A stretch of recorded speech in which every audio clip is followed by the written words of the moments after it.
The antidote to fear was the vial in her hand, but the cost was murder she couldn't commit.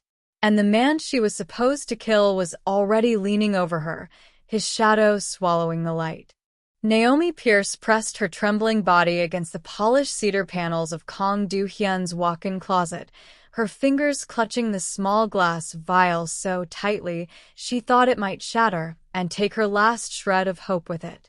The expensive suits hanging around her smelled of bergamot and leather and a kind of wealth that existed in a different universe from the one where her sister Maya lay in a hospital bed, machines breathing for her because her lungs had forgotten how.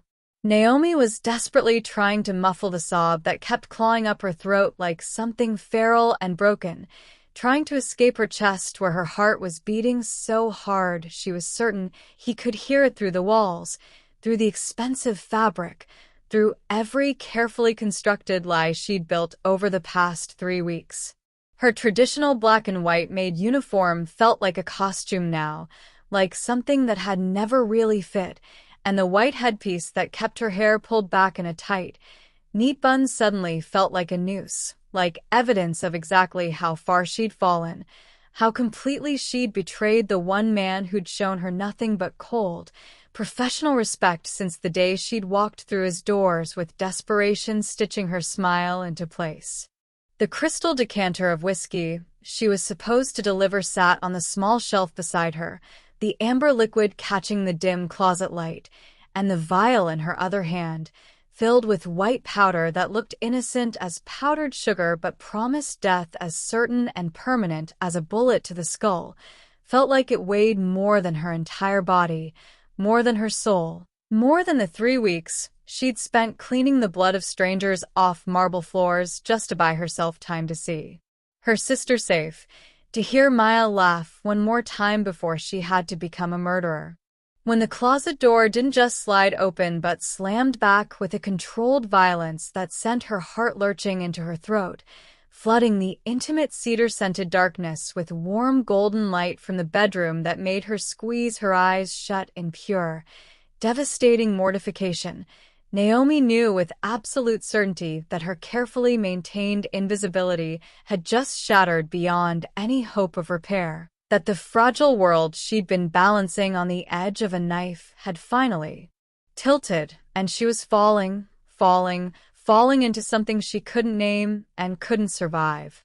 Standing there in the doorway, filling the entire frame with his tall, broad-shouldered presence that always made the air feel thinner and heavier and charged with something dangerous she'd never wanted to examine too closely, was Kong Do-hyun himself, the boss, the man whose name made rival crime families go quiet and careful, the Mafia Boss who commanded the entire underground with nothing more than a look from those piercing gray eyes that could make grown men confess to sins they hadn't even thought of committing yet.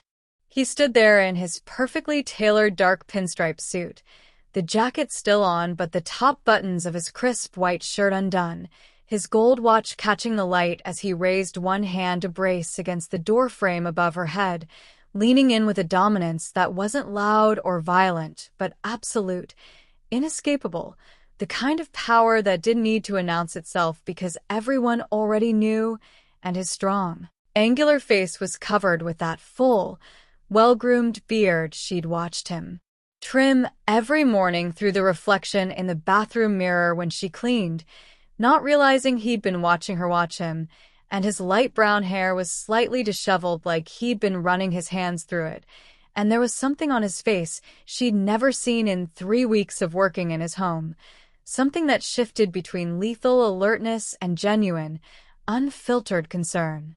For 3 weeks, Naomi had maintained the perfect facade of the efficient, invisible maid, the woman who never flinched when blood-stained men walked through the penthouse doors at 3 in the morning, tracking violence across floors she'd have to clean before dawn, who never asked questions about the hushed phone conversations in languages she didn't speak, about territories and shipments and people who needed to disappear permanently, who kept her eyes down and her hands steady and her breathing even when her boss's dangerous world crashed against the walls of their shared space like violent waves against glass that was already cracked, already ready to break. She had been so careful, so meticulously professional, cleaning his empire with microfiber cloths and maintaining a distance that felt like survival, keeping her inappropriate awareness of him buried so deep beneath layers of fear and desperation and the single-minded focus of saving Maya that she sometimes almost convinced herself it didn't exist at all, that the way her pulse quickened when he entered a room was just adrenaline, just the natural response to proximity to danger, nothing more, nothing that could get her killed. But now everything was crumbling, breaking apart like something that had only ever been held together with hope and lies and the thinnest thread of borrowed time. And the one person she never wanted to see her broken, never wanted to see her as anything other than competent and useful and worth keeping alive, was staring at her with an intensity that made her already racing heart feel like it might burst right through her rib cage and land bleeding at his expensive leather shoes. Because she wasn't just caught crying in his closet like some pathetic, emotional disaster. She was caught with poison in her hands and murder in her heart and the weight of her sister's life pressing down on her shoulders, standing in his private space like the traitor they'd forced her to become, like the weapon the syndicate had sharpened and aimed directly at his heart. "Naomi," he said, and the way her first name rolled off his tongue in that deep, commanding voice that usually barked orders in Korean and English about eliminating problems and handling situations with permanent efficiency made something inside her chest crack even wider, split right down the middle, because there was a gentleness there she'd never heard before, a softness that seemed impossible coming from a man who reportedly once killed 3 rival underbosses with his bare hands in a warehouse downtown, never breaking a sweat, never showing a single flicker of mercy or regret. He stepped fully into the closet, which suddenly felt impossibly small, suffocating, his broad shoulders and muscular frame taking up all the oxygen, all the space, all the possibility of escape, and she watched through the blur of tears she couldn't stop, couldn't control, as he reached out with one large, calloused hand, his knuckles scarred from violence she'd only heard whispers about, and tilted her chin up with surprising, devastating tenderness, forcing her to meet those storm-gray eyes that seemed to see straight through every defense she'd ever built, every lie she'd ever told herself, every desperate prayer she'd whispered into the darkness of her sister's hospital room. "Why are you crying, Carino?" he asked, his voice dropping to something soft and deadly, intimate and possessive, and then with the casual certainty of a man who solved problems with bullets and made people disappear into the river, he added, "Is it because you think you have to kill me?" The question should have terrified her, should have reminded her exactly what kind of man she worked for, what kind of darkness lived behind those expensive tailored suits and that calculating gaze that missed absolutely nothing, ever, but instead something warm and desperate and impossibly dangerous unfurled in her stomach, twisted around her spine, because for the first time in her entire life, someone was asking about her pain, was offering to shoulder her burdens, and that someone was the most dangerous man on the entire West Coast. She opened her mouth to lie, to brush it off as exhaustion, to maintain the professional distance that had kept her employed and breathing for these past 3 weeks, but the words died completely in her throat, strangled by fear and hope and something that felt dangerously close to relief, when she saw the way his jaw clenched, the way his free hand curled into a fist at his side, as if he was physically restraining himself from hunting down whoever had caused her tears, from painting the city red with their blood until she smiled again. But then his eyes, those piercing gray eyes that missed nothing, not the tremor in her hands, not the way she couldn't quite meet his gaze, not the guilt written across every inch of her face, dropped deliberately to her clenched fists, to the vial of white powder clutched in her shaking fingers like a confession she couldn't take back, like evidence of a betrayal that should end with her body in the river. The air between them changed, went cold and sharp as a blade pressed against skin. "Naomi," he said again, but this time her name sounded different. Sounded like possession, like ownership, like a question and an accusation and a promise all wrapped into 3 syllables that hung in the air between them like smoke. She couldn't breathe, couldn't move, couldn't do anything but watch in absolute horror as Kang Do-hyun, the boss, the man who'd shown her more respect in 3 weeks than anyone had in her entire life, reached down and gently, so impossibly, devastatingly gently, took the vial from her trembling hand, his fingers brushing against hers with a warmth that made her want to scream. He held it up to the light, examining the white powder with the same casual interest he might give to a glass of wine, his expression unreadable, controlled, terrifying in its complete lack of surprise or rage. "Did they tell you it would be painless?" he asked, his voice soft as silk, deadly as poison, each word precisely measured. "Because they lied to you, Naomi. This particular toxin causes cardiac arrest, but not before your nervous system shuts down. You'd watch me suffocate, watch me convulse, watch me die screaming, unable to move, unable to speak. Is that what you wanted?" "No," she whispered, the word breaking in her throat, tears streaming freely down her face now, hot and shameful and unstoppable. "No, please, I didn't, I couldn't."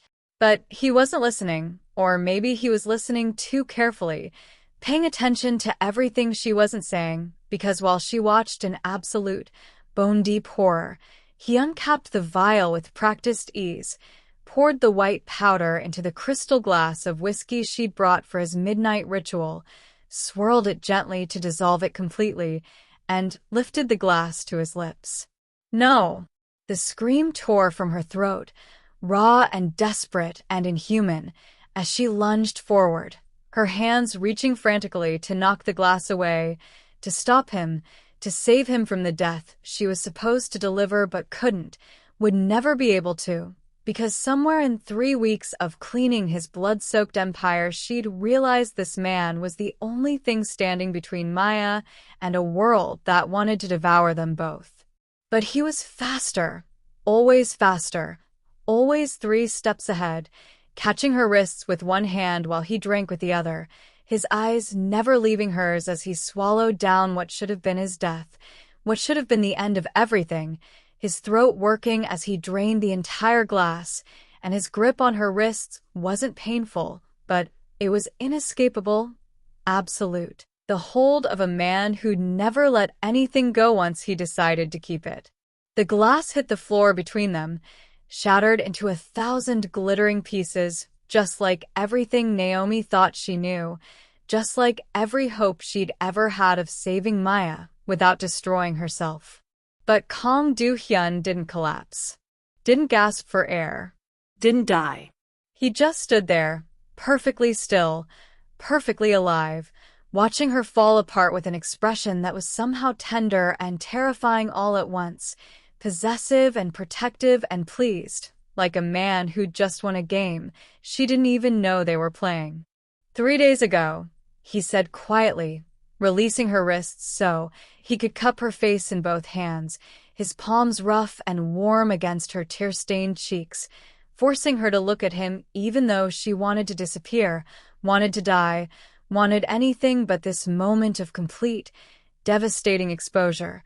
"I swapped the poison in your purse. What you just watched me drink was sugar and water. Harmless. I've known about the syndicate's plan since before you ever walked through my door, Naomi." Her legs gave out completely, and only his hands on her face kept her upright, kept her from collapsing into the broken glass and broken dreams scattered across the closet floor. "I've been watching you, Carino," he continued, his thumb brushing away a fresh tear with devastating gentleness, using the Spanish endearment that meant something precious, something cherished, something owned. Watching you agonize every night over whether you could do it, whether you could actually kill me to save your sister. Watching you practice in the mirror when you thought you were alone. Watching you cry yourself to sleep after they sent you that video of Maya screaming. And you know what I learned? She couldn't speak, couldn't form words, could barely process what he was saying through the shock and relief and terror crashing through her system like competing tides. His forehead dropped to rest against hers, his breath warm against her lips, his voice dropping to something intimate and inescapable. You couldn't do it. Even when they told you Maya would die screaming if you failed. Even when they gave you a deadline and sent you proof of what they'd do to her.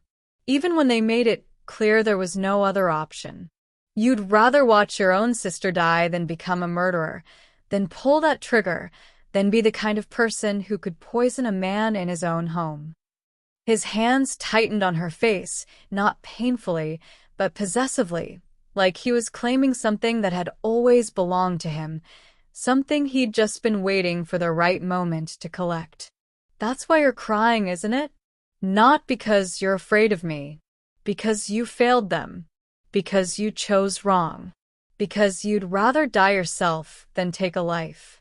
Please, she whispered, the word barely audible, her voice destroyed. Please don't hurt her. She's only 17. She's innocent. She has nothing to do with this. If you want to punish someone, punish me, kill me, but please, please don't hurt Maya. Something that might have been a smile, dark and possessive and satisfied, curved his lips. He leaned down until his mouth was almost brushing her ear, until there was nothing in the world but his voice and his hands and the impossible thing he was about to say. Naomi Pierce, he whispered against her skin, sending shivers racing down her spine. You tried to take my life and failed. Do you know what that means in my world? She shook her head frantically, fresh tears spilling over. His hands slid from her face to the back of her neck, fingers threading through the base of her bun, possessive, inescapable, claiming, "It means you owe me a life." His voice dropped even lower, became something dark and certain and absolute. Not just any life. Your life. Maya's life. Everything you are and everything you love now belongs to me. You're mine, Naomi. Both of you. Completely. Forever. Her heart stopped, shattered, reformed into something new and terrifying and impossibly safe all at once. Maya's already safe, he continued, pulling back just enough to look into her eyes, to let her see the truth of what he was saying, the absolute certainty of his claim. I moved her 2 days ago. She's in a private facility. The best doctor's money can buy, around-the-clock care, guards I trust with my life. The syndicate thinks they still have leverage, but they're holding an empty hospital room and don't even know it yet. Naomi's breath caught, hope and disbelief warring in her chest. We're going to get justice for what they did to you, he said, his voice dropping to a deadly promise that sent equal parts fear and relief flooding through her system. You and I are going to get the syndicate from the inside out. Piece by bloody piece. Together. He pulled back fully now, his hands sliding down to grip her shoulders, steadying her, grounding her, his gray eyes burning with something that wasn't anger or betrayal or even triumph. It was obsession. It was possession. It was the look of a man who'd found exactly what he'd been searching for and would burn the entire world down before he'd let it go. Welcome to your new life, Carino, Kong Du-hyun said, his smile sharp enough to cut, dangerous enough to kill, protective enough to save her. Now, let me show you what happens to people who threaten what's mine. But to understand how a maid ended up standing in a killer's closet with murder in her hands and mercy in his eyes, with poison on the floor and salvation in his smile, you have to go back. Back to 3 weeks earlier, when Naomi Pierce was just a desperate older sister with impossible medical bills and no options left, when Maya's lungs were failing, and the hospital was threatening to pull her off the machines that kept her breathing, when the choice between watching her sister die and selling her soul wasn't really a choice at all. Back to the moment she walked through the doors of Kong Do-hyun's penthouse headquarters with a fake resume and a real desperation, and learned that some men don't just employ you. Some men own you. And some kinds of ownership feel dangerously, impossibly close to salvation. 3 weeks earlier, Naomi Pierce sat in the sterile waiting room of Sacred Heart Medical Center with her hands folded in her lap, so tightly her knuckles had gone white, trying not to calculate how many more days she had before the hospital administration stopped pretending they cared about anything other than the six-figure debt accumulating like poison in her sister's chart. Before they pulled Maya off the ventilator and the dialysis and the 24-hour monitoring that was the only thing keeping her 17-year-old body alive. The fluorescent lights hummed overhead with a frequency that made Naomi's temples throb, and somewhere down the hall a machine was beeping in that insistent rhythm that meant someone was dying or already dead, and she pressed her palms harder together and tried to remember how to breathe, tried to remember that Maya was stable today. That stable meant alive. That alive was enough even when the doctor had looked at Naomi with those pitying eyes that said stable wouldn't last forever, that the rare autoimmune condition destroying Maya's lungs and kidneys didn't care about hope or prayer, or the fact that she was just a kid who'd never hurt anyone in her entire short life. Naomi, hey, I've been calling you for like 5 minutes. She looked up to find her best friend Jessica standing there with 2 paper cups of terrible hospital coffee, her expression somewhere between concerned and exhausted, and Naomi forced her face into something resembling a smile, even though smiling felt like a betrayal when Maya was 3 floors up struggling to breathe on her own. Sorry, I was just thinking. Naomi took the coffee, let the heat of it burn through the paper cup into her palms, grounding her in something physical and real, and not the nightmare spiral of medical bills and impossible choices. Jessica sat down next to her, close enough that their shoulders touched, and for a moment neither of them spoke, just sat there in the awful waiting room silence that smelled like antiseptic and desperation, until Jessica said quietly, "They're going to give you more time, right? To figure out the payment plan?" Naomi laughed, but it came out wrong, bitter and sharp. "They've given me 3 extensions already. The hospital administrator called me into her office yesterday and told me very professionally, very kindly, that they couldn't continue treatment without guaranteed payment. Maya has 2 weeks, maybe 3 if I can prove I'm making progress on the debt. Otherwise, they'll transfer her to county, which basically means..." She couldn't finish the sentence, couldn't say out loud what county care meant for someone with Maya's complex needs, couldn't voice the truth that transferring her was the same as signing her death certificate with cleaner hands. "I have some money saved," Jessica said quickly, desperately. "It's not much, maybe 3,000, but you can have it, all of it, whatever helps." "Jess, no. You're already drowning in your own bills. I can't take your money when you're barely keeping your head above water." Naomi reached over and squeezed her friend's hand, overwhelmed by the offer even as she refused it, because Jessica worked 2 jobs just to cover rent on her tiny apartment and the debt from her own mother's funeral last year, and Naomi couldn't take the only safety net her best friend had left. They sat there for another 20 minutes, drinking bad coffee and not saying the things that needed to be said, until Naomi's phone buzzed with a reminder that she needed to get to her evening shift at the diner, the second of 3 jobs she was working that still wouldn't be enough, would never be enough, not when Maya's treatment cost more per day than Naomi made in a month. She hugged Jessica goodbye, promised to call later, and didn't notice the way her best friend's hands were shaking, the way guilt was written across every line of her face, the way she looked like someone who'd just made a deal with the devil and was still trying to convince herself it was worth it. Naomi made it to the parking garage before her phone rang again, an unknown number that she almost didn't answer except something told her to pick up, some instinct that screamed this was important, This was the call that would change everything. Naomi Pierce?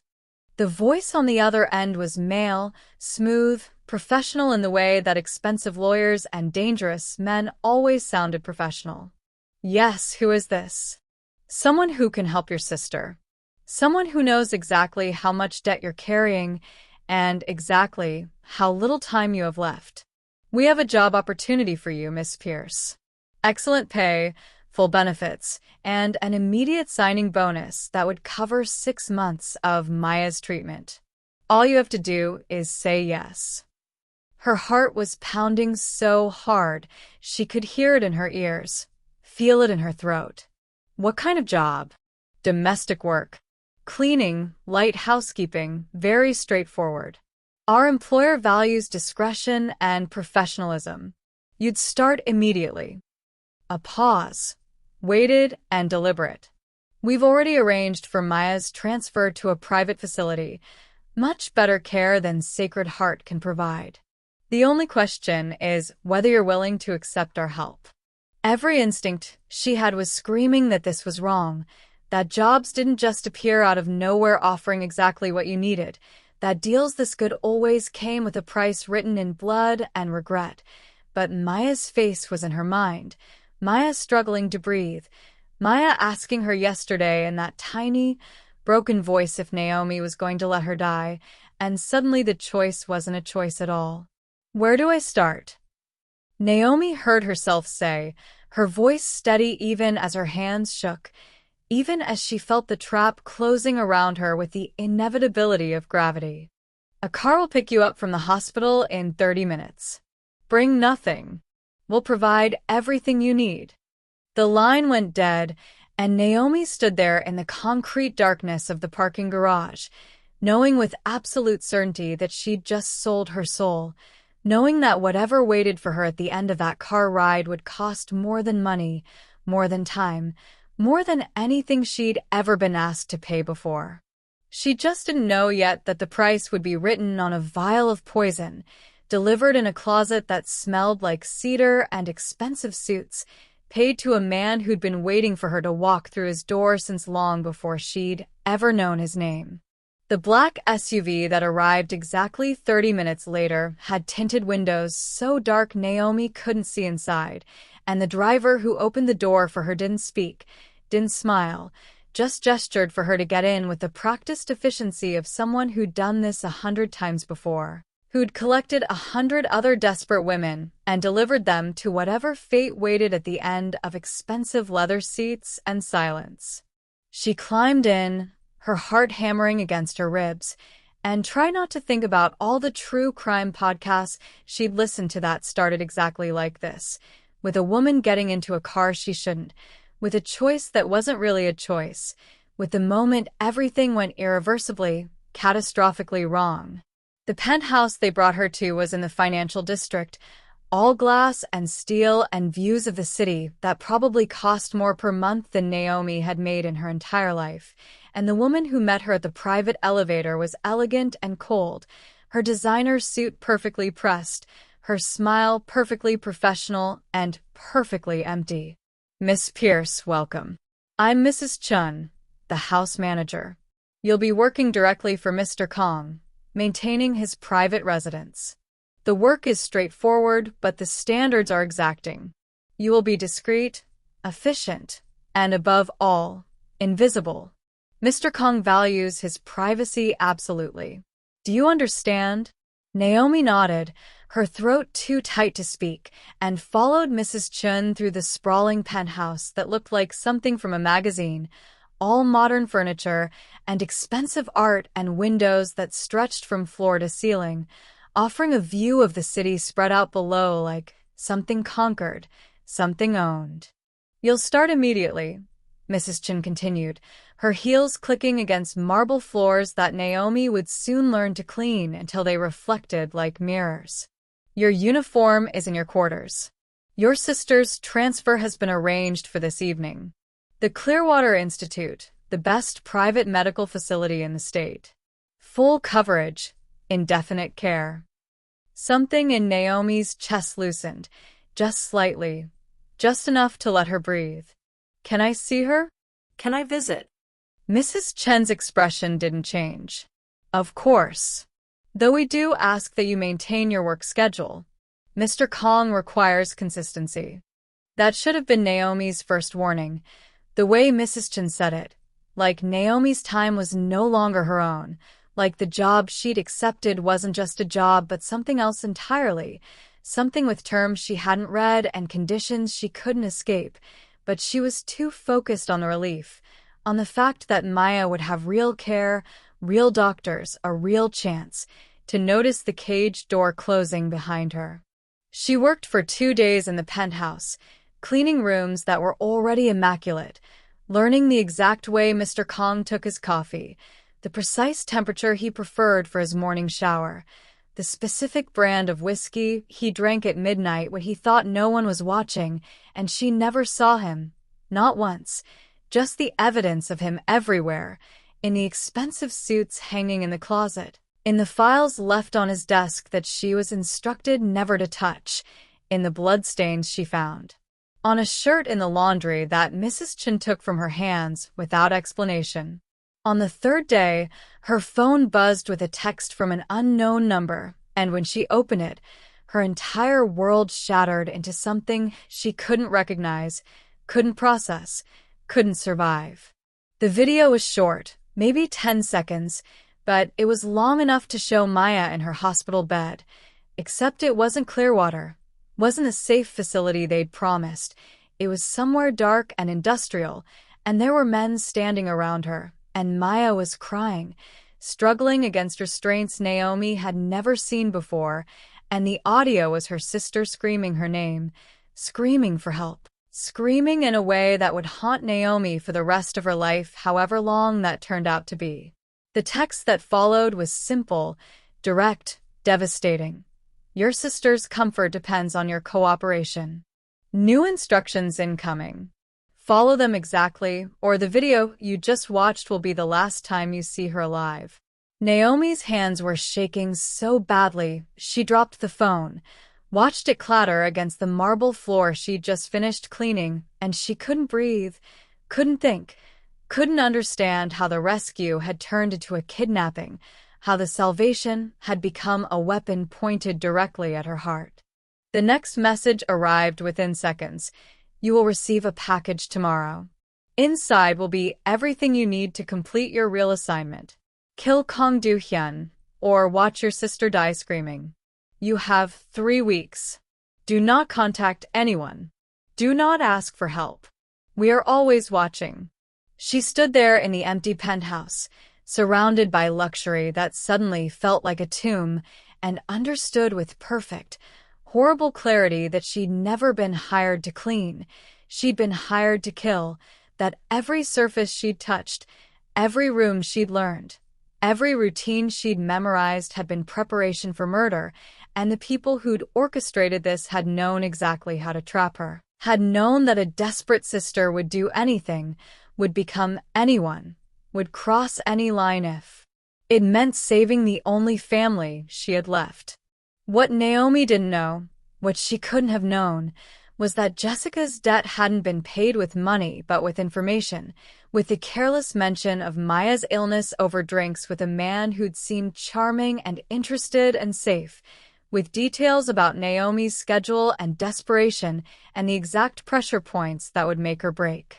What Naomi didn't know was that Kong Du-hyun had been monitoring the syndicate's recruitment efforts for months, had been waiting for them to make their move, had allowed them to place their weapon directly in his home because the best way to destroy your enemies was to let them think they'd already won.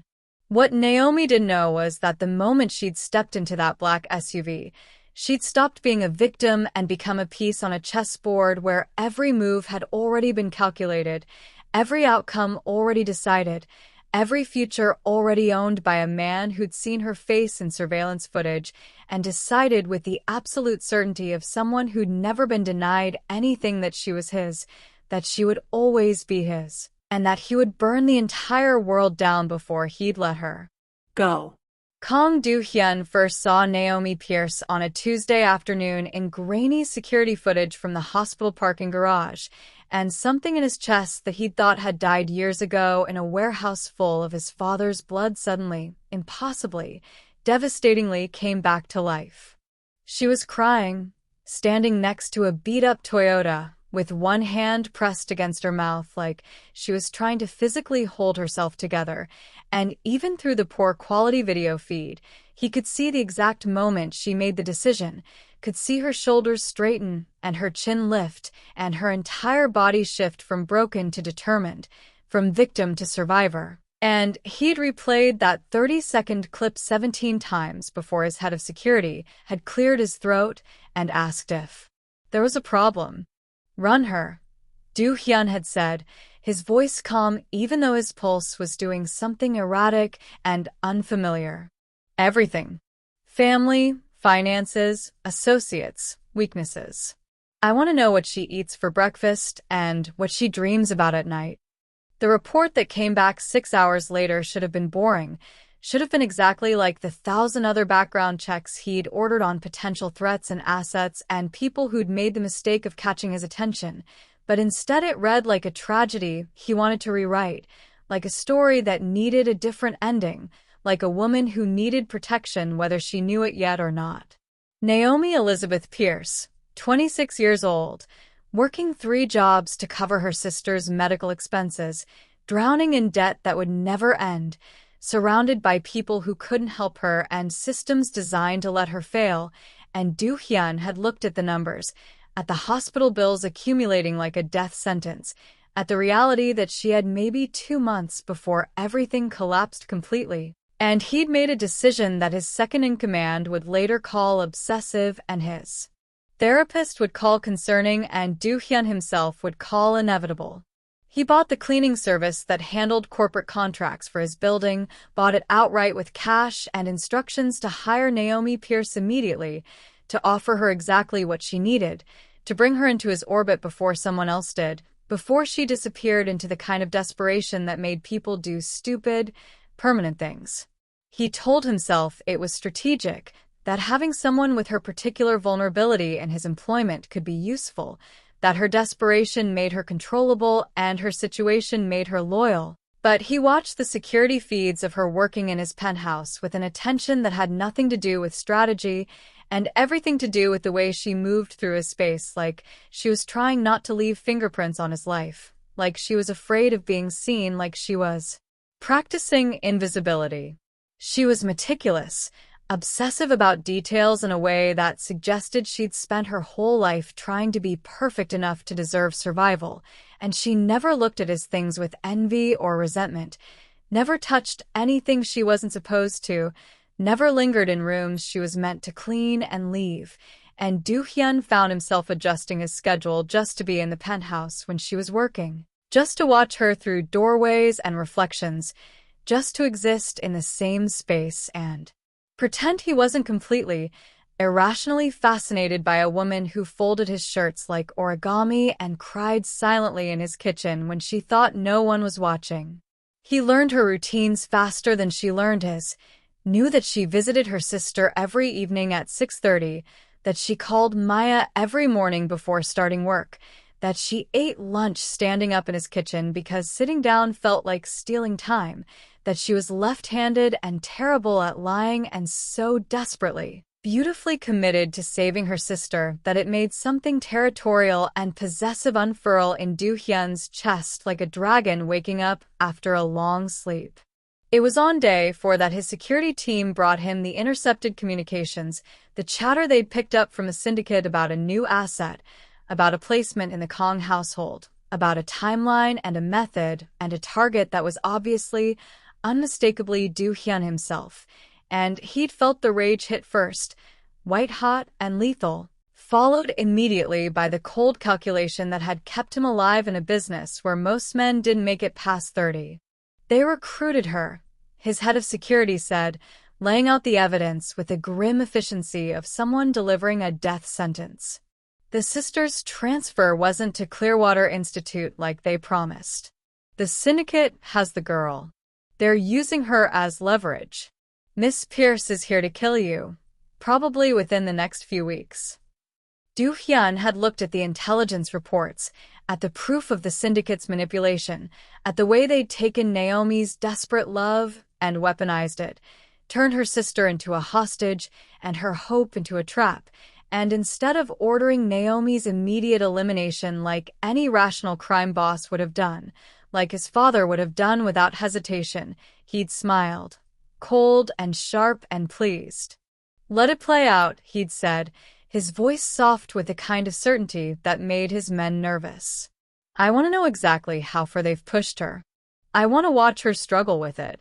And then I want to show her that the only threat to her sister's life isn't me, it's them."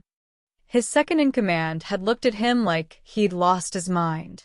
"You're going to let an assassin live in your house and wait for her to make her move?" "I'm going to let the woman I'm keeping think she has a choice," Do-hyun had corrected, leaning back in his chair with the satisfaction of a man who'd just seen all his pieces fall perfectly into place. "And when she realizes she can't do it, when she chooses mercy over murder, even though it costs her everything, I'm going to make sure she understands that she and her sister belong to me now. Completely. Forever."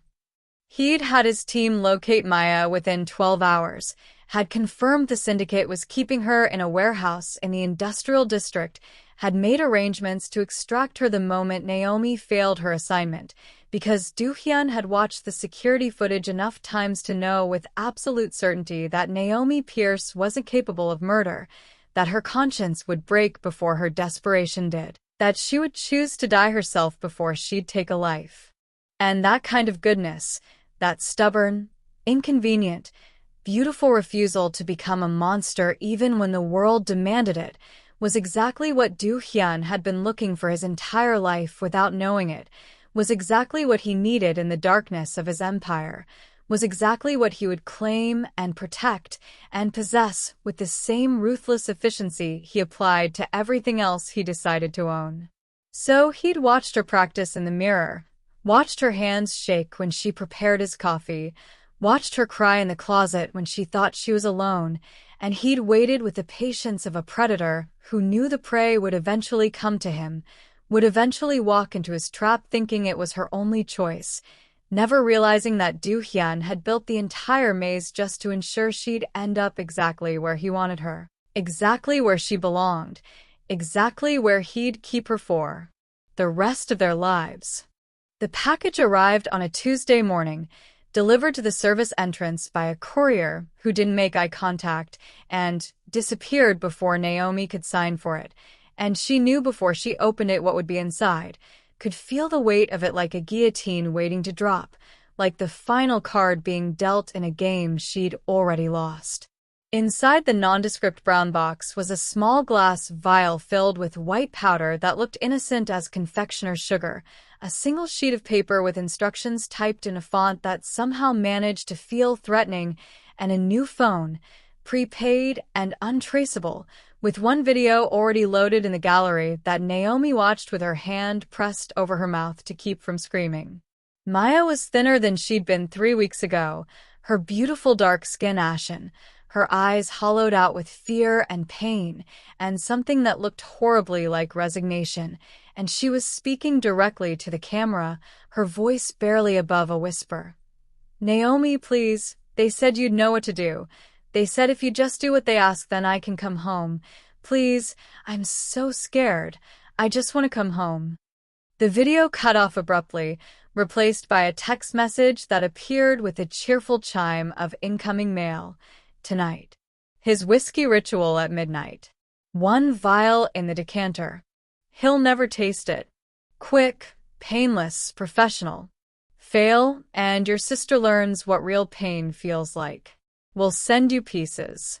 Naomi had made it to the bathroom before she vomited, her entire body rejecting the reality of what they were asking her to do, what they were forcing her to become, and she'd sat on the cold tile floor for 20 minutes trying to remember how to breathe, trying to convince herself there was another way, another choice, another universe where she wasn't standing at the intersection of her sister's life and a stranger's death with no map to guide her through. She'd hidden the vial in her bra, pressed against her heart where it felt like it was burning through fabric and skin straight into her soul, and she'd gone about her day with robotic efficiency, cleaning rooms that were already spotless, organizing spaces that needed no organization, moving through the penthouse like a ghost haunting her own life.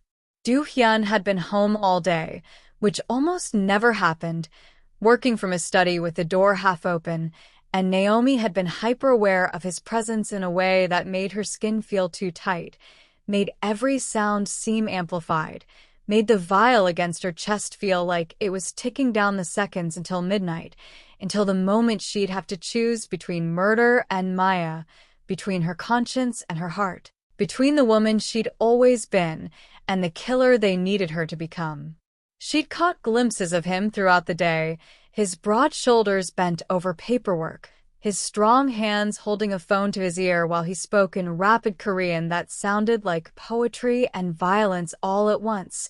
And once, just once, she'd looked up from polishing the dining room table to find him standing in the doorway, watching her with an expression she couldn't read, something intense and searching and almost sad. And their eyes had met for exactly 3 seconds before she'd looked away, her heart hammering so hard she was certain he could hear it.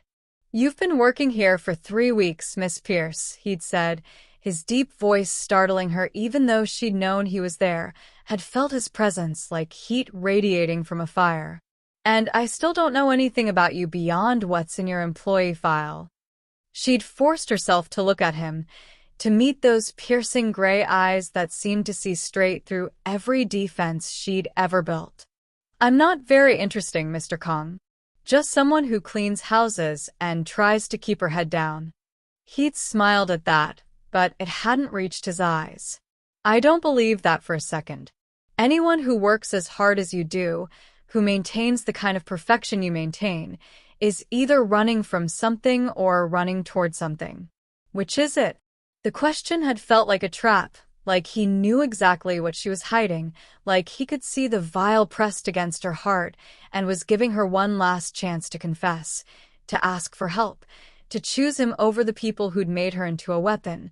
But she'd just smiled back, empty and professional, and said, "Just trying to take care of my family, sir."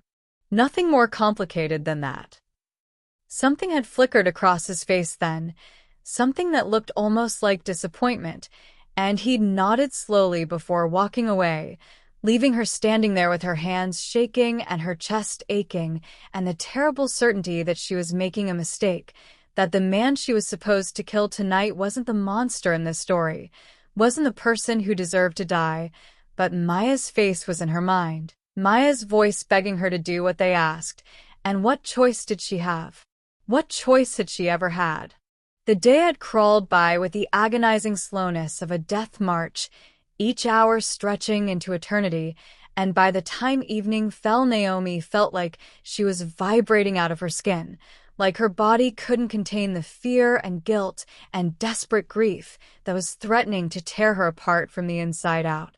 She'd watched from the kitchen as Do-hyun had emerged from his study at 11:30, had watched him pour his whiskey into the crystal glass with the ritual precision of someone who'd done this 1,000 times, had watched him stand at the floor-to-ceiling windows looking out at the city spread below him like something he owned, something he'd conquered. And she'd felt something twist in her chest that had nothing to do with fear and everything to do with the terrible, inappropriate awareness she'd been trying to ignore for 3 weeks, the pull she felt toward this dangerous man who spoke gently to his staff and left generous tips for the delivery drivers and had never once made her feel unsafe, even though she knew exactly what he was capable of, what violence lived behind those expensive suits and that controlled demeanor. At 11:45, she'd retrieved the vial from her bra with hands that wouldn't stop shaking, had held it up to the light, and watched the white powder shift inside like snow, like death, like the end of everything she'd ever believed about herself, and she'd walked toward his study knowing she was about to cross a line she could never uncross, knowing that murder would change her into someone unrecognizable, someone Maya wouldn't recognize, someone she'd spend the rest of her life trying to forget. She'd made it as far as the hallway outside his study before her legs gave out, before she'd pressed herself against the wall and felt the tears start falling, before she'd detoured into his closet because she couldn't face him yet, couldn't look into those gray eyes and lie, couldn't be the weapon they'd sharpened and aimed at a man who'd shown her nothing but distant, professional respect. She'd stood there in the cedar-scented darkness, surrounded by his expensive clothes and his cologne and the evidence of a life she was about to end, and she'd known with devastating certainty that she couldn't do it, that she'd rather die than become a killer, that she'd rather lose everything than take a life. And the vial in her hand felt like the weight of her sister's death, felt like the moment she'd failed Maya forever, felt like the end of hope. The moment Do-hyun's hand hit the doorframe, the moment his eyes locked onto hers with that devastating mixture of concern and possession, Naomi felt something fundamental shift inside her chest, felt the terror she'd been carrying for 3 weeks transform into something else entirely, something that felt dangerously close to relief, because at least now it was over. At least now she didn't have to carry this impossible weight alone. At least now someone else knew, and she could stop pretending. Stop performing. Stop trying to be strong enough to commit murder. "Why are you crying, Carino?" His voice was softer than she'd ever heard it, intimate in a way that made her skin feel too sensitive, too aware. "Is it because you think you have to kill me?" The endearment in Spanish felt like a claim, like ownership, like he'd already decided she belonged to him and was just waiting for her to realize it, and Naomi couldn't speak, couldn't form words through the tears that were falling faster now, through the sob that was building in her throat like something that would tear her apart if she let it out. He stepped fully into the closet, and suddenly the space that had felt like a hiding place felt like a trap, felt like there was nowhere to go, nowhere to run.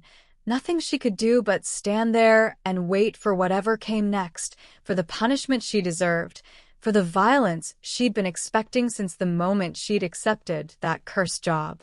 But instead of rage, instead of the cold execution she'd been bracing for, his hand reached out with impossible gentleness and caught the single tear rolling down her cheek, his thumb brushing against her skin with a tenderness that made her want to break apart completely.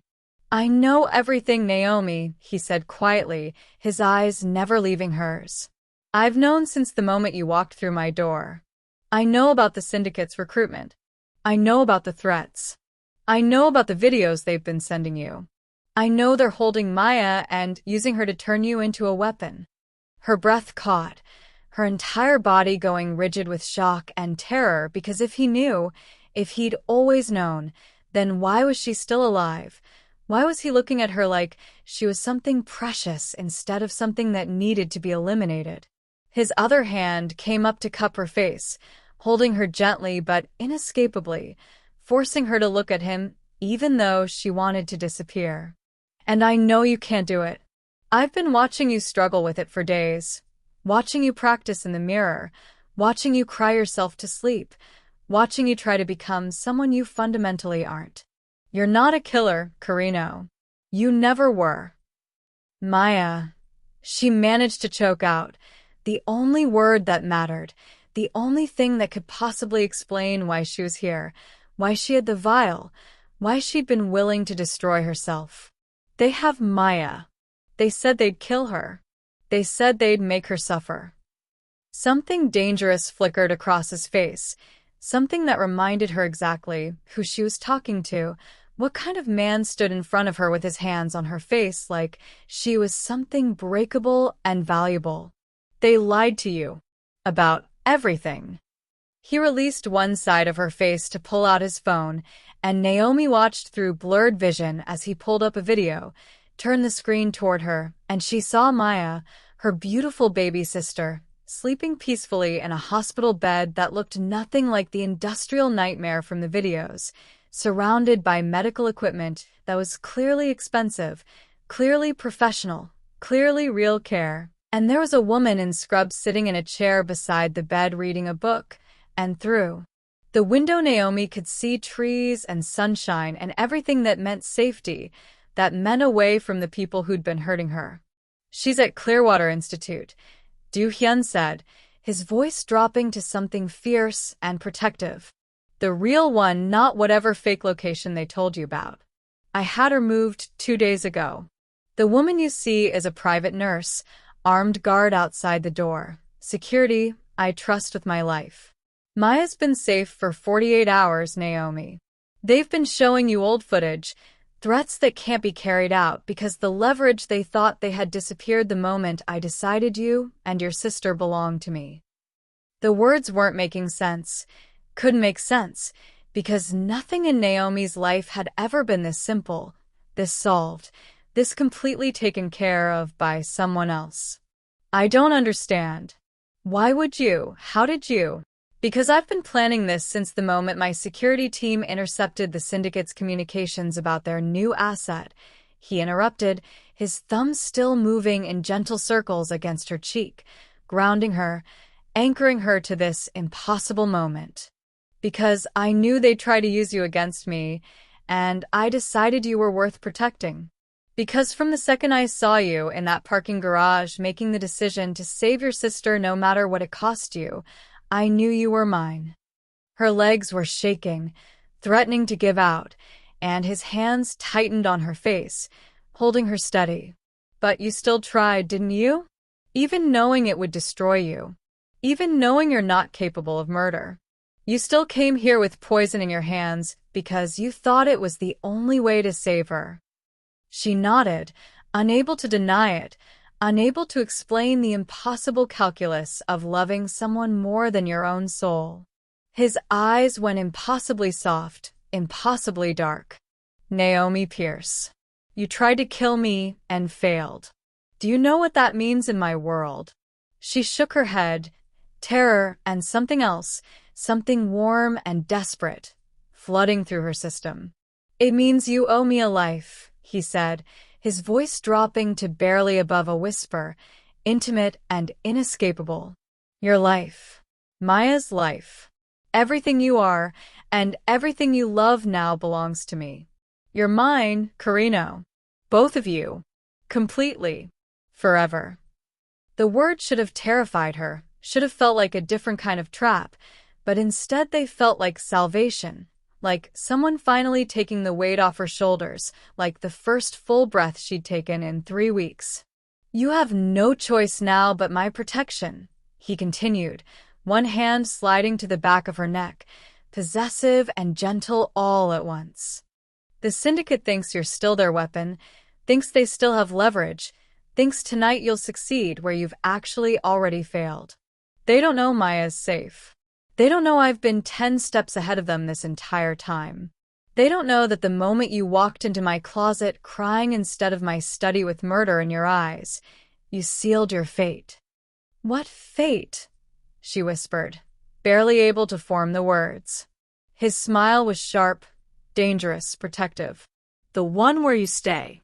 Where you and Maya live under my protection for the rest of your lives. Where I destroy everyone who tried to use you, who threatened your sister, who thought they could touch what's mine. Where you stop running and start belonging."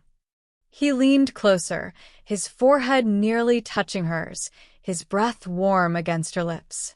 "Welcome to your new life, Naomi.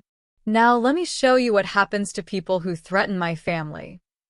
Do-hyun released her face, but only to take her hand, his fingers threading through hers with a possessive certainty that made it clear this wasn't a request, wasn't an invitation, was simply the new reality of her existence, and he led her out of the closet, through the penthouse she'd spent 3 weeks cleaning without ever really seeing, down a hallway she'd never been allowed to enter, past a biometric scanner that read his palm print, and opened onto a room that looked like it belonged in a spy thriller, all glowing monitors and surveillance feeds and technology that probably cost more than Naomi would make in 10 lifetimes. "Sit," he said, gesturing to a leather chair positioned in front of a massive curved display, and his voice had shifted from the gentle intimacy of the closet to something more commanding, more boss than man, and Naomi sat because her legs couldn't hold her anymore, because the adrenaline was crashing out of her system, leaving nothing but exhaustion and confusion and the trembling aftermath of terror. He moved to stand behind her, one hand coming to rest on her shoulder, grounding and possessive all at once, and with his other hand, he pulled up a feed on the center screen, live video from what was clearly a high-end medical facility, and there was Maya, sleeping peacefully in a private room that looked like a luxury hotel suite designed for healing, her chest rising and falling with steady breaths that didn't require machines, didn't require emergency intervention, just normal, healthy Sleep. "This is the live feed," Do-hyun said quietly, his thumb moving in small circles against her shoulder through the fabric of her uniform. 24/7 monitoring. The guard outside her door is Marcus, former Special Forces, been with me for 8 years, would die before he'd let anything happen to someone under my protection. The nurse is Sarah Chen, specialized in autoimmune conditions, worked at Johns Hopkins before I recruited her. Your sister is receiving cutting-edge treatment that most hospitals don't even know exists yet. Experimental therapies. The best care money can buy, and I have a lot of money, Carino. Naomi couldn't speak, could only stare at her sister's peaceful face on the screen, at the evidence that Maya was alive, was safe, was breathing without pain for what looked like the first time in months. "Watch," Do-hyun said, and he pulled up another video, this one time-stamped from 2 days ago, and Naomi watched as a team of professionals that moved with military precision extracted Maya from the warehouse where the syndicate had been holding her, watched as they neutralized the guards without firing a single shot, watched as Do-hyun himself carried her unconscious sister to a waiting ambulance with a gentleness that didn't match anything Naomi knew about him, about his reputation, about the kind of man who ruled the criminal underground with calculated violence. "I went myself," he said, and there was something in his voice that made Naomi's chest ache. "Because she's yours, which means she's mine, and I don't delegate family." The word hung in the air between them, heavy with implications Naomi wasn't ready to examine, wasn't ready to accept, but Do-hyun was already moving on, pulling up new files, new videos, new evidence that was about to shatter something else she believed was safe. "Now I need you to watch this," he said, and his hand tightened on her shoulder like he was bracing her for impact. "Because you need to understand how the syndicate found you, how they knew about Maya, how they got close enough to turn your desperation into a weapon." The video that appeared on screen was security footage from a bar, grainy and dark, but clear enough to show Jessica, Naomi's best friend, her sister in everything but blood, sitting across from a man in an expensive suit who was smiling at her like she was fascinating, like he was charmed, like this was just a normal date and not an intelligence operation designed to extract information. Naomi watched as Jessica laughed, watched as she leaned in close, watched as she talked and talked and talked, animated and open in the way she always was after 3 drinks, and the timestamp said this was 5 weeks ago, 2 weeks before Naomi had received that first phone call, 2 weeks before everything had gone to hell. "His name is Vincent Chen," Do-hyun said, his voice soft but merciless. "He works for the syndicate, professional intelligence gatherer. His job is to get close to people, make them trust him, extract information they don't even realize they're giving. He's been sleeping with your friend for 6 weeks." Naomi felt something crack at her chest, felt betrayal flood through her system like poison, but Do-hyun wasn't finished, was pulling up more footage, more evidence, more proof that the danger had been living inside her lifelong before she'd realized she was in danger. She told him about Maya's condition, about your financial struggles, about your work schedule and your desperation, and exactly which pressure points would make you break. She didn't know what she was doing, Naomi. She thought she was just venting to a boyfriend who seemed to care. She thought she was falling in love with someone who wanted to help her with her own debt. She didn't know he was mining her for intelligence about you. The screen showed Jessica leaving the bar with Vincent, showed them kissing on the street corner, showed her looking at him like he was salvation instead of destruction, and Naomi wanted to scream, wanted to cry, wanted to defend her friend, because Jessica would never intentionally hurt her, would never knowingly put Maya in danger, but the evidence was right there in high definition, was undeniable, was the truth she'd been too trusting to see. She's still seeing him, Do-hyun continued, pulling up a photo from yesterday, Jessica and Vincent at a coffee shop, her hand in his, looking happy in a way that made Naomi feel sick. She has no idea what he is. No idea what she helped them do to you. When this is over, when we've eliminated the syndicate, you'll have to decide what to tell her. Whether she can handle the truth. Whether your friendship survives it. He turned the chair so Naomi was facing him, his hands coming to rest on the armrests, caging her in, his gray eyes burning with intensity. This is why you need me. This is why you and Maya need my protection. Because the world is full of Vincent Chens, full of people who will use your love against you, who will exploit your goodness, who will turn your desperate hope into a weapon. You can't protect yourself from that. You can't see it coming. But I can. His hand came up to cup her face, his thumb brushing away tears. She didn't realize she'd been crying. I've spent my entire life learning to see the predators, learning to think like them, learning to be more dangerous than anything that might try to hurt what's mine. You and Maya are mine now, Naomi. That means no one touches you. No one uses you.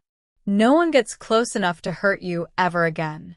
She could see the absolute certainty in his eyes, the possessive determination that had probably built his empire, that had kept him alive in a world designed to kill men like him, and she realized with startling clarity that she believed him, that his protection wasn't theoretical or conditional, it was absolute, was already happening, was the only thing standing between her and the people who'd tried to turn her into a killer. I can't do this alone, she whispered, the admission feeling like surrender and relief all at once. I can't protect her. I can't see the threats. I need. You need me, he finished, his voice soft and certain. And you have me. Both of you. Forever. That's what belonging means, Carino. You don't carry it alone anymore. She nodded, and something fundamental shifted inside her. Some last resistance crumbling under the weight of video evidence and impossible salvation, and the reality that Kang Do-hyun's dark protection was the only thing that had ever actually kept them safe. Do-hyun stepped back from the chair, his hand trailing from her face to her shoulder to nothing, leaving cold air where his warmth had been, and he moved to lean against the desk behind him, his posture deceptively casual even though everything about him radiated controlled intensity, coiled power waiting to be unleashed. I need to tell you about the syndicate, he said, his voice dropping to something harder, something that carried the weight of old wounds and older rage. I need you to understand what we're up against, what they took from me, why this war between us has been inevitable since long before you walked into my life. Naomi watched him, watched the way his jaw clenched, the way his hands curled into fists at his sides before he deliberately relaxed them, and she realized she was seeing something he didn't show often, something raw beneath the controlled exterior. 15 years ago, I was 23 years old and stupid enough to believe that legitimate business could coexist with the empire my father built, that we could transition from the underground to something cleaner, something that wouldn't require quite so much blood. His smile was bitter, self-mocking. My mother believed it too. She was the one pushing for legitimacy, for using our wealth and influence to build something that wouldn't get the next generation killed. He pushed off from the desk, started pacing the small space like a caged predator, and Naomi could see the violence in the movement, could see the barely restrained need to break something, to hurt something, to make the past answer for what it had taken. The syndicate saw opportunity in our transition, saw weakness. They made their move during a charity gala, something public and supposedly safe, Somewhere my mother thought she could wear a designer gown and pretend we were just another wealthy family donating to children's hospitals. His voice went cold, went flat in the way that meant he was controlling something massive and dangerous. They put a bomb in her car. Remote detonation. She made it 3 blocks from the venue before they turned her into ash and twisted metal and a closed casket funeral that I couldn't even look at without wanting to burn the entire city down. Naomi's breath caught, her hand moving unconsciously to her chest, and Do-hyun's eyes tracked the movement, saw her sympathy, saw her horror, and something in his expression softened just slightly. I spent the next 15 years building my power, consolidating territory, eliminating anyone who stood between me and the syndicate's leadership, and I got close, got so close I could taste their fear, but they're like cockroaches, always one step ahead, always finding new hiding places, new ways to strike from the shadows. He stopped pacing, turned to face her fully. And then 6 months ago, my intelligence network picked up chatter about a new operation, something personal, something designed to get inside my home, inside my defenses, to put a weapon so close I'd never see it coming. His eyes locked onto hers with an intensity that made her feel pinned, exposed, seen in a way that was terrifying and thrilling all at once. That's when I started monitoring potential targets, started looking for whoever they might recruit, and that's when I saw you. His voice dropped, became something intimate and dangerous.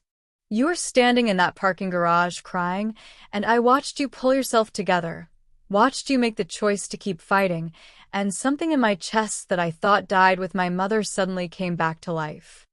He moved closer, closing the distance between them until he was standing right in front of her chair, until she had to tilt her head back to maintain eye contact. I told myself it was strategic, that having you close would give me insight into their operation, that your vulnerability made you useful. His hand came up to trace her jawline, possessive and gentle. But I've never been good at lying to myself, Carino. The truth is I saw you and I wanted you, wanted to own you, wanted to keep you in a way that had nothing to do with the syndicate and everything to do with the fact that you looked at the world like it was still worth saving even when it was destroying you. Naomi's heart was pounding so hard, she could feel it in her throat, could hear it in her ears, and she couldn't look away from his eyes, from the obsessive intensity burning there.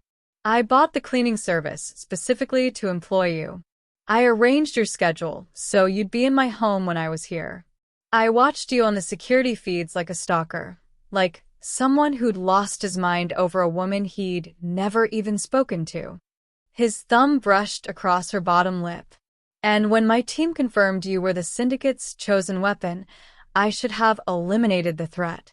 Should have had you disappeared before you ever became a problem. But instead I let you in deeper, let you get closer, because I'd already decided you were mine, and I was willing to let you walk right up to me with poison in your hands just to prove to both of us that you couldn't do it, that you were exactly who I thought you were. His other hand came up to cup the back of her neck, holding her in place, making sure she couldn't look away from this confession. This isn't love, Naomi. I don't know if I'm capable of love after what they took from me. After 15 years of violence and revenge, and becoming the kind of monster my mother would have been ashamed of. His voice was raw, honest in a way that felt like he was stripping himself bare. This is obsession. This is possession. This is me claiming you and your sister, because in 3 weeks of watching you clean my floors and cry in my kitchen, and try so desperately to become someone you're not, you never once betrayed your own nature, never once chose the easy path, never once stopped being good even when being good was killing you. He leaned down until his forehead was resting against hers, until she could feel his breath against her lips, until there was nothing in the world but his words and his hands and the terrible, beautiful truth he was offering. Everyone else in my life has betrayed me or died or proven that loyalty is just a transaction waiting for a better offer. But you? His hands tightened on her face, possessive, and inescapable. You walked into my closet ready to die rather than become a killer. You have let them torture your sister rather than compromise who you are.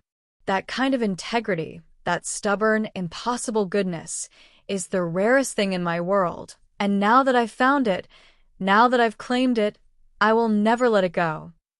His eyes were burning, fierce with a certainty that felt absolute. You can't leave, Naomi. Not now. Not ever. Not because I won't let you, though I won't, but because there's nowhere safe for you outside my protection. No life for you, or Maya that the syndicate won't poison. No future that doesn't require the kind of monster I've become to keep the other monsters away. She could feel tears sliding down her face again, but these weren't tears of fear or grief. These were something else, something that felt like recognition, like acceptance, like the terrifying relief of finally understanding exactly what she'd walked into and choosing to stay anyway. I don't want to leave, she whispered, and the words felt like surrender and claim all at once, felt like stepping off a cliff and trusting he'd catch her, felt like accepting that sometimes salvation came wrapped in darkness and possession and the obsessive protection of a man who'd turned his grief into an empire. Do-hyun's smile when she said those words was sharp and satisfied and possessive in a way that should have terrified her, but instead made something warm unfurl in her chest, something dangerous that felt like belonging, like finally finding the place she was supposed to be, even if that place was standing beside a man who ruled the criminal underground with calculated violence and obsessive control. Good, he said, his voice dropping to something intimate and commanding. Because tomorrow night you're going to prove it. You're going to walk into a room full of people who wanted to turn you into a weapon, and you're going to show them exactly what happens when they try to use what's mine. The warmth in her chest flickered, became something closer to fear. What do you mean? He stepped back, giving her space to breathe, but not enough space to escape, and pulled out his phone with the casual efficiency of someone making a dinner reservation instead of orchestrating something that would probably end in bloodshed.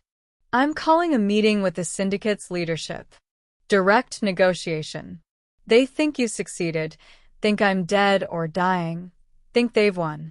I'm going to show them how completely they've failed, and you're going to be the proof. Naomi's breath caught, her mind racing through implications she didn't want to examine too closely. You want to use me as bait. I want to use you as a statement, he corrected, his eyes meeting hers with absolute certainty. I want Marcus Chen, the man who ordered my mother's death, who orchestrated your sister's kidnapping, who thought he could plant an assassin in my home, to see you standing at my side as my willing partner, as someone who chose me over everything he tried to force on you. I want him to understand that he didn't just fail to kill me, he gave me exactly what I needed to destroy him completely. His hand came up to cup her face again, and she was starting to recognize the gesture as something he did when he wanted her full attention, when he needed her to understand something fundamental. You won't be in danger, Carino. You'll be surrounded by my people, protected by security that has kept me alive through 15 years of war, and more importantly, you'll be under my protection, standing so close to me that anyone who wanted to hurt you would have to go through me first, and no one is stupid enough to try. She wanted to argue, wanted to say she wasn't ready for this, wasn't capable of walking into a room full of dangerous men and performing whatever role he needed her to play, but the way he was looking at her, the absolute confidence in his eyes, made her feel like maybe she could be, maybe she already was, maybe she'd been stronger than she'd ever given herself credit for. What do I have to do? She heard herself ask, and his smile widened, became something pleased and dark and approving. Tomorrow evening, you're going to let my stylist transform you from a maid into exactly what you've always been, what I saw from the beginning. His thumb traced her cheekbone. Someone powerful. Someone who belongs at my side. Someone who makes men like Marcus Chen realize they never had a chance of winning this war. The next evening, Naomi stood in front of a full-length mirror in Do-hyun's bedroom, barely recognizing the woman staring back at her, and the reflection seemed to belong to someone else entirely, someone confident and dangerous and beautiful in a way that had nothing to do with the careful invisibility she'd spent 3 weeks cultivating. The dress was deep emerald green, elegant and expensive, fitted perfectly to her body in a way that suggested power rather than vulnerability, and her hair had been pulled back into a sleek style that showed off her face, her neck, the delicate gold necklace that Du Hyun had fastened around her throat himself with hands that were surprisingly gentle, murmuring in Spanish that she was stunning, that she was his, that everyone would know at the moment she walked into the room. She discarded the maid uniform like shedding a skin that had never really fit, and standing here in designer fabric and expensive jewelry felt like stepping into a role she'd been rehearsing for without knowing it, felt like finally admitting that she'd never really been invisible, had never really been just a maid, had always been exactly what Du Hyun claimed she was from the beginning. Perfect, Du Hyun said from behind her, and she met his eyes in the mirror, saw the possessive satisfaction there, saw the way he was looking at her like she was something he'd created, something he owned, something he would destroy the world to keep. You look like you belong to me. I do belong to you, she said quietly, and the admission didn't feel like defeat, didn't feel like she was losing herself, felt instead like claiming a truth that had been inevitable from the moment she'd stepped into his penthouse with desperation in her heart and hope in her hands. His hands came to rest on her shoulders, warm and possessive through the thin fabric. Are you afraid? She thought about lying, thought about pretending to be brave, but he'd been honest with her about his obsession, about his inability to let her go, and she owed him the same raw truth. Terrified. But not of you. Of failing you. Of doing something wrong and losing what you've given me, losing Maya's safety, losing this. He turned her to face him, his hands framing her face with that now familiar possessive gentleness. You can't fail me, Naomi. You already passed the only test that mattered when you chose to break rather than become something you're not. Tonight is just theater, just showing Marcus Chun that he lost before he even started playing. His forehead pressed against hers, grounding her, anchoring her to this moment. All you have to do is stand beside me and let them see what I see. Let them understand that you're mine now, completely and forever, and that anyone who tries to touch what's mine will learn exactly why I've survived 15 years of war when better men have died. She took a shaky breath, her hands coming up to grip his forearms, needing the solid warmth of him to steady herself. What about Maya? If this goes wrong, if they...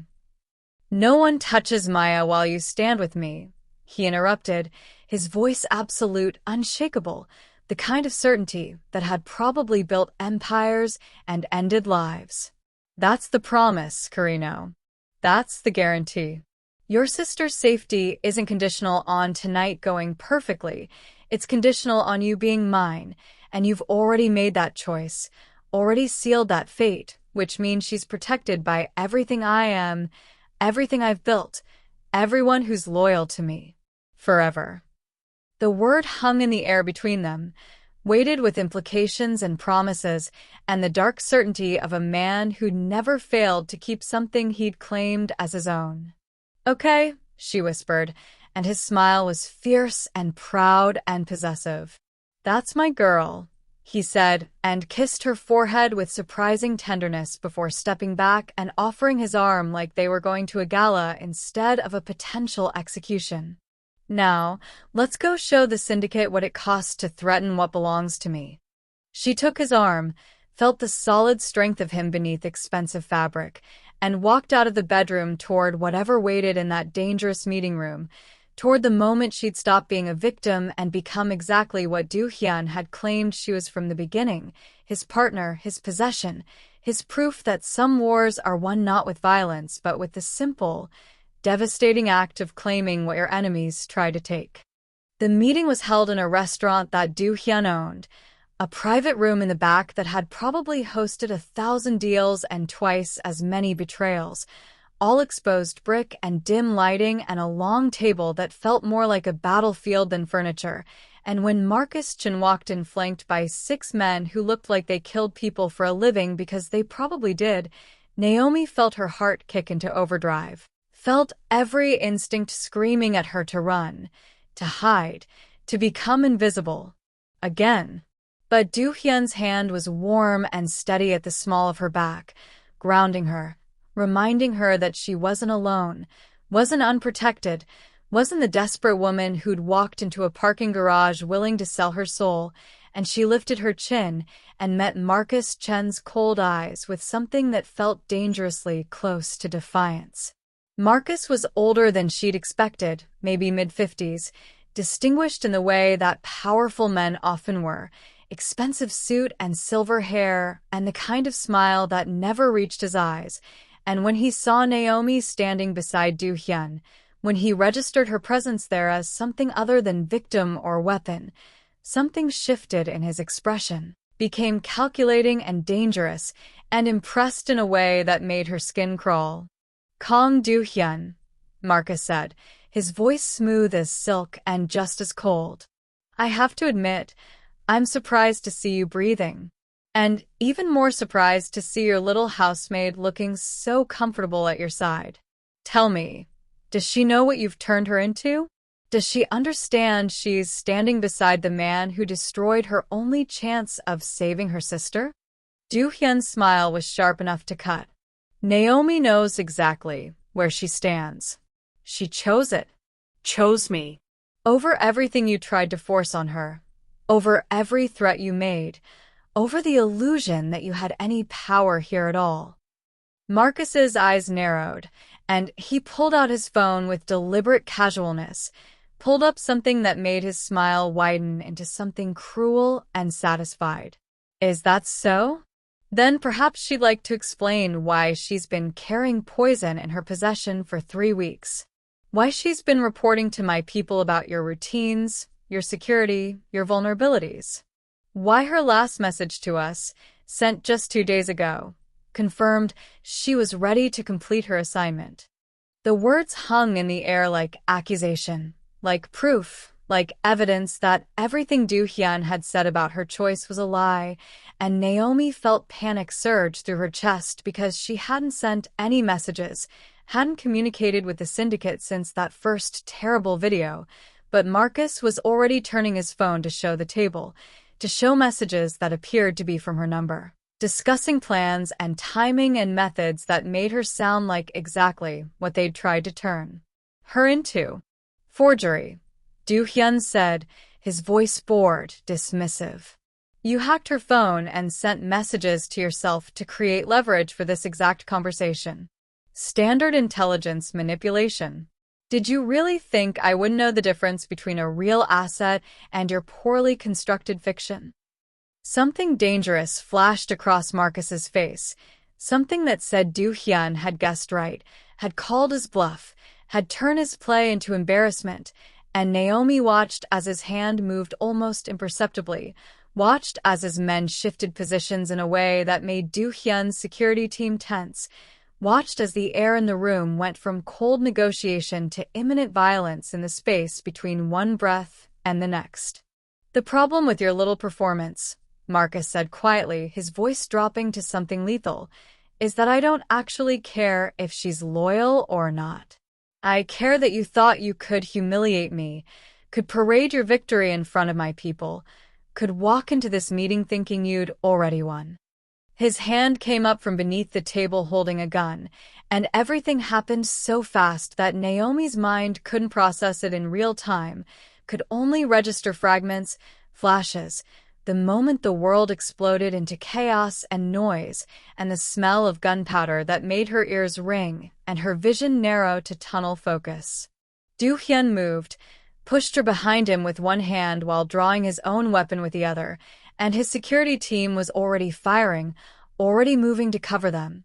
But Marcus's men had been ready, had been waiting, and the confined space became a killing box, became the kind of violence Naomi had only ever seen in movies, the kind that was loud and brutal and so much messier than she'd ever imagined. She saw Do-hyun stumble, saw the red stains spreading across his shoulder, soaking through his expensive suit jacket, and something inside her chest went cold and sharp and absolutely clear, went from terrified to furious in the space of a heartbeat, because these were the men who'd kidnapped her sister, who'd tried to turn her into a killer, who'd threatened everything she loved, and now they were trying to take the one person who'd actually protected her, who'd given her safety when no one else could, who'd claimed her and Maya as his own, and meant it with absolute certainty. There was a gun on the floor 3 feet away, dropped by one of Marcus's men who'd taken a bullet to the chest and gone down hard, and Naomi moved without thinking, without planning, without consulting the moral compass that had kept her clean and good and completely powerless her entire life, and her hands closed around the grip with surprising steadiness, muscle memory from a self-defense class she'd taken years ago kicking in, and she raised it with both hands, sighted down the barrel toward Marcus Chun, who was aiming at Do-hyun's head, at the man who belonged to her now as much as she belonged to him, and she pulled the trigger. The recoil shocked through her arms.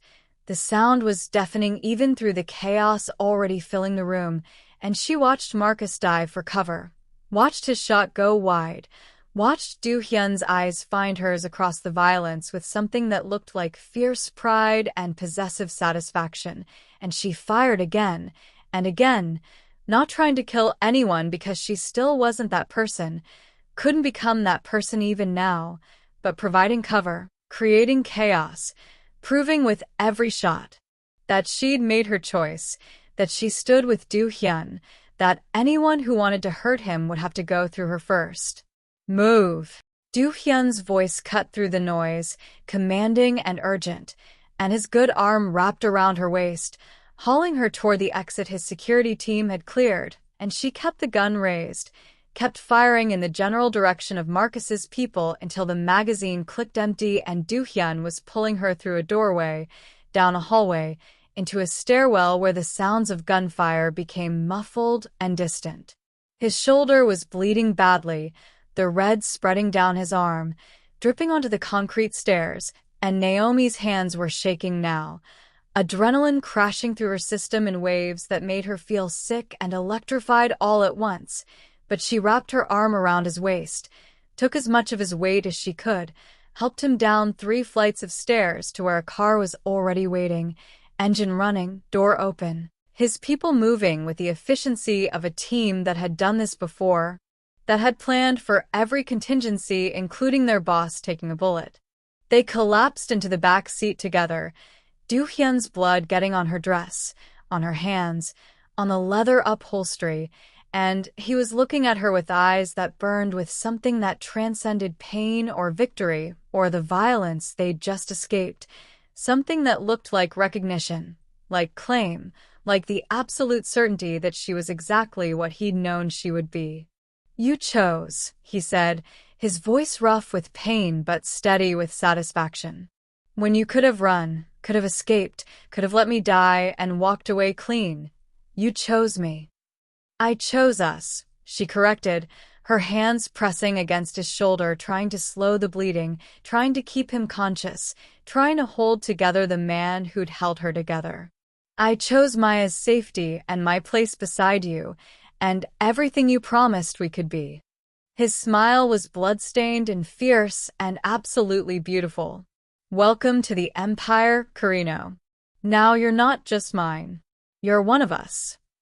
3 days after the shootout, Naomi sat beside Do-hyun's bed watching him sleep, his shoulder bandaged and immobilized but his face peaceful in a way she'd never seen when he was awake, and she traced the line of his jaw with her eyes, memorizing the exact angle of his cheekbones, the way his beard was starting to grow and uneven where the doctors had shaved part of it to clean a graze wound she hadn't even noticed during the chaos. And she realized with startling clarity that she was no longer afraid of him, no longer afraid of what he represented, no longer afraid of the darkness that lived in his world because she'd walked through that darkness herself and come out the other side still intact, still herself, still Naomi, but also something more, something stronger, something that had learned the difference between morality and survival.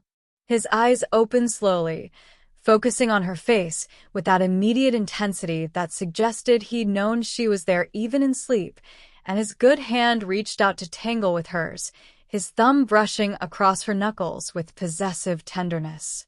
"You haven't left this room in 3 days," he said, his voice rough from pain medication and disuse.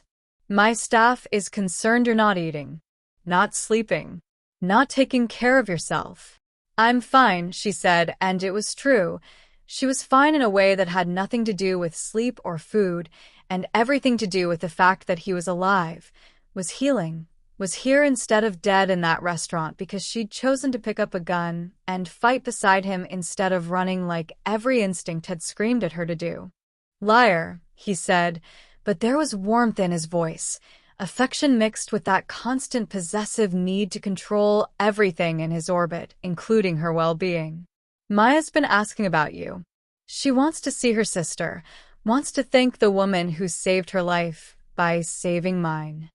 Naomi's breath caught because she'd been so focused on Do-hyun's recovery that she'd barely processed the updates his team had been feeding her about Maya, about the fact that her sister was thriving under the kind of medical care that most people only dreamed about, that she was gaining weight and color and strength in a safe house Do-hyun had arranged, surrounded by his people, protected by his resources, living the kind of life that Naomi's 3 jobs had never been able to provide.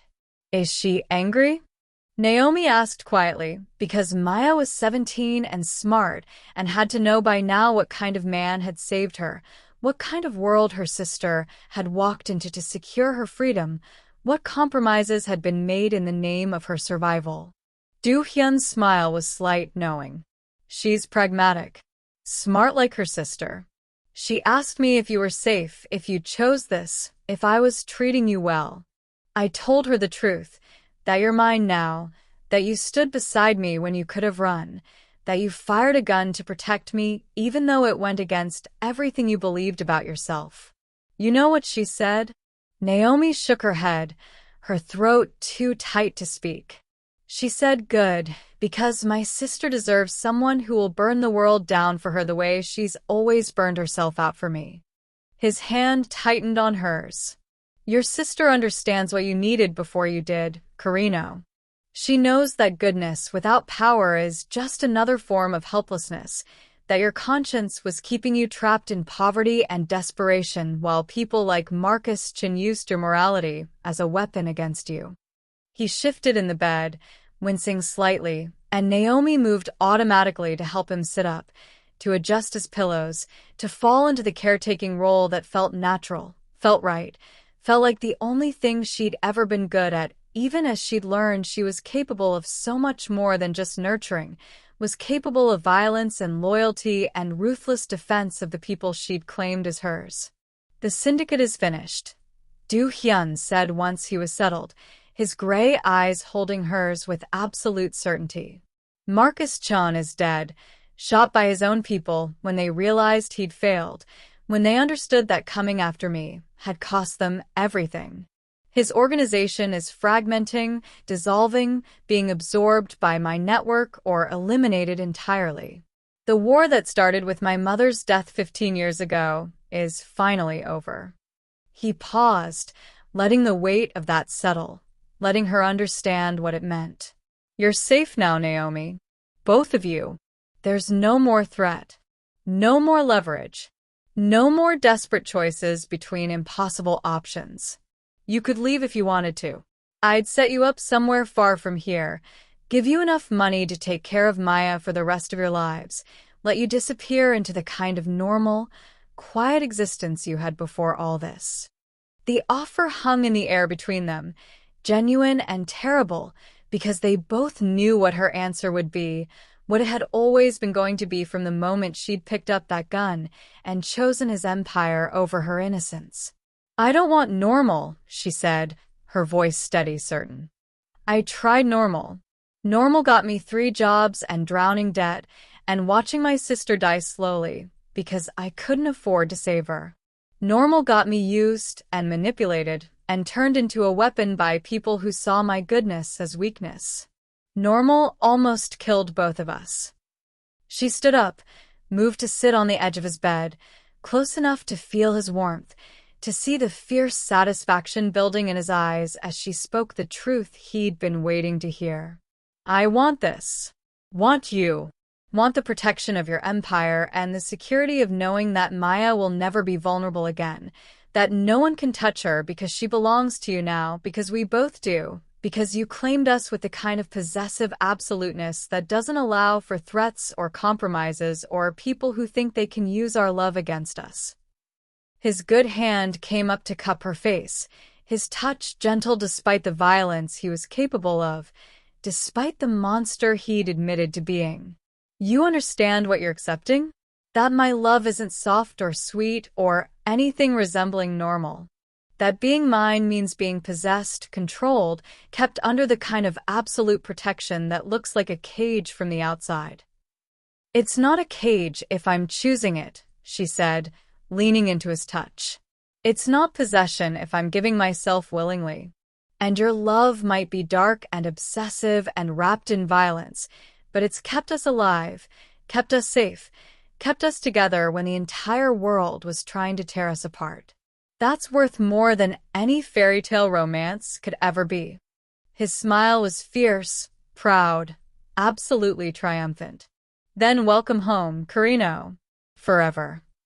2 weeks later, Naomi stood in Maya's room at the safe house, watching her sister laugh at something one of the nurses said, watching color bloom in her cheeks and strength return to her movements, and Maya looked up, caught Naomi's eye, and smiled with such pure, uncomplicated joy that Naomi felt tears prick her eyes. He's good for you, Maya said quietly once the nurse had left, and Naomi moved to sit beside her sister's wheelchair, taking her hand. I can see it. You're not carrying everything alone anymore. You're not breaking yourself into pieces trying to hold me together. He's possessive and controlling and probably certifiably obsessed, Naomi said, but there was no heat in it, no complaint, just simple observation. Maya squeezed her hand. Good. You need someone obsessed with keeping you. You've spent your whole life taking care of me. You deserve someone who takes care of you with the same fierce, absolute commitment. Even if that someone is a mafia boss with anger issues and a body count. They laughed together, and Do-hyun appeared in the doorway, leaning against a frame with his arms still in a sling, watching them with that possessive satisfaction that Naomi had learned meant he was cataloging this moment, storing it away as proof that his empire extended to happiness, to safety, to the kind of family he'd thought died with his mother. You're stuck with us now, Maya said, looking at Do-hyun with the kind of directness that suggested she was absolutely her sister's blood, fearless even in the face of dangerous men. Both of us. Hope you're ready for that. His smile was sharp, dangerous, absolutely genuine. I've been ready since the moment I saw your sister crying in a parking garage and decided she was mine.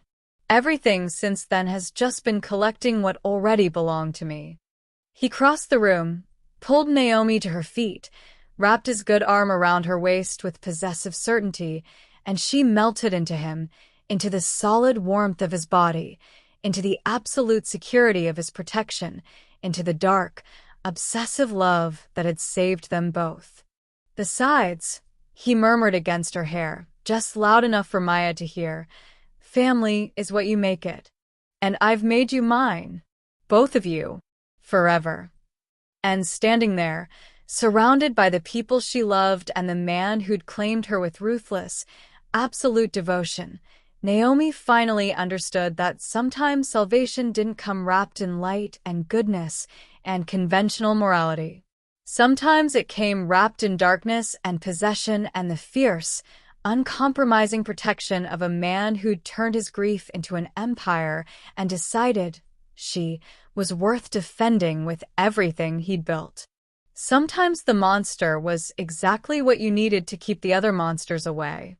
And sometimes, accepting that truth was the only way to survive. So there you have it, my fierce hearts and midnight dreamers. Naomi Pierce walked into that penthouse as a desperate woman with impossible choices, and she walked out as the claimed queen of a dark empire, standing beside a man who turned obsession into protection and possession into salvation. This is what dark romance is really about, isn't it? Not the sanitized version where love conquers all with gentle words and soft touches, but the raw, honest truth that sometimes the only thing standing between you and destruction is someone willing to be more dangerous than everything trying to hurt you, someone who looks at your goodness and decides it's worth protecting with ruthless, absolute violence. Kang Do-hyun didn't save Naomi with poetry or promises or conventional romance. He saved her by being exactly what she needed, a monster who claimed her so completely that no other monster could touch her, who turned his grief into an empire and decided she and Maya belonged in the center of it, protected by walls built from blood and loyalty and 15 years of calculated revenge. And Naomi? She didn't stay because she was weak or broken or had no other choice. She stayed because she finally understood that her goodness needed teeth, that her love for Maya required the kind of power she could never build alone, that sometimes accepting possession is the most powerful choice you can make when the alternative is watching everything you love get destroyed by people who see your morality as a weapon to use against you. This story asks the question we're all afraid to examine too closely. What would you do? What would you sacrifice? What would you accept? What would you become? If saving the person you love most meant standing beside someone dangerous, meant firing a gun even when it goes against everything you believe, meant accepting obsessive protection that looks like control from the outside but feels like safety from the inside, would you do it? Would you choose the monster? Would you let yourself be claimed? Because here's the truth that fairy tales don't tell you. The world is full of Marcus Chens, full of people who will use your love and desperation and goodness to turn you into a weapon against yourself, who will take your most beautiful qualities and twist them into chains that keep you trapped and powerless and slowly dying while pretending you still have choices, still have agency, still have a way out that doesn't require becoming something you swore you'd never be. And sometimes the only answer to that reality is finding your own Kang Do-hyun, your own protective monster who looks at your broken pieces and says, "Mine," with such absolute certainty that the universe has no choice but to rearrange itself around that claim. Now I want to hear from you because this story divides people right down the middle, and I live for that chaos. Drop a comment below and tell me, Team Do-hyun or Team Runaway Screaming? Do you think Naomi made the right choice, or did she trade one trap for another? Would you have picked up that gun, or would you have let him take that bullet and escaped in the chaos? Is possessive protection actually protection, or just a prettier cage?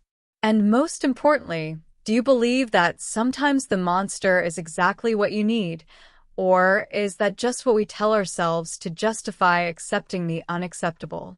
I want essays in those comments. I want passionate defenses and moral outrage and people fighting about whether this is romance or Stockholm Syndrome, whether Do-hyun is a hero or a villain, whether Naomi is empowered or trapped. I want all of it, because the best stories are the ones that make us examine our own boundaries, our own definitions of love and safety and acceptable compromise. And if you're sitting there thinking, I need more of this energy, more stories that don't apologize for being dark and possessive and morally complicated, then you're in exactly the right place. Hit that subscribe button like you're Naomi picking up that gun, with commitment and certainty and the understanding that once you pull this trigger, once you join this family, you're mine forever, just like she's his. The notification bell is right there. Click it. Let me live in your phone, in your feed, in your recommendations with the same obsessive presence that Do-hyun brought to protecting Naomi. because I post stories like this every single week.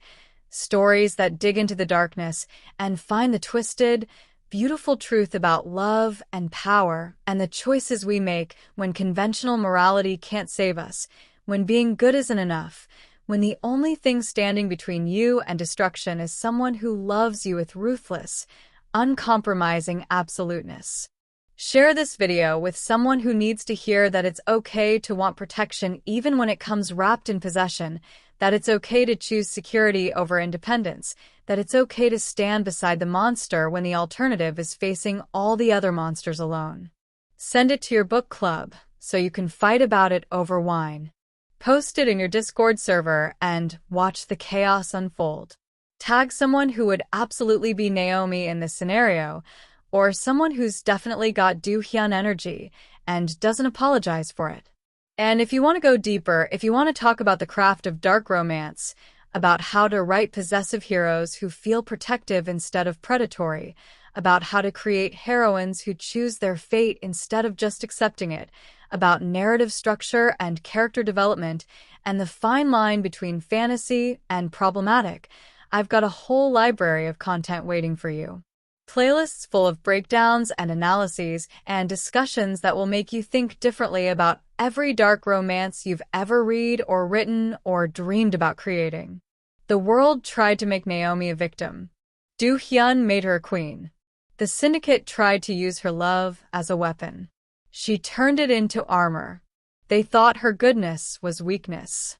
He proved it was strength that just needed the right protection to become unstoppable. That's the story. That's the fantasy.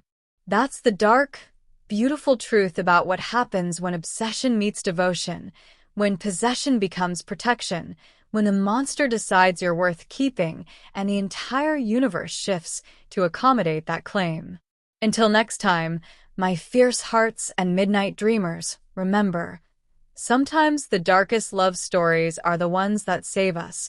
Sometimes the cage is actually a sanctuary, and sometimes accepting that you belong to someone who will burn the world down for you is the most powerful choice you'll ever make.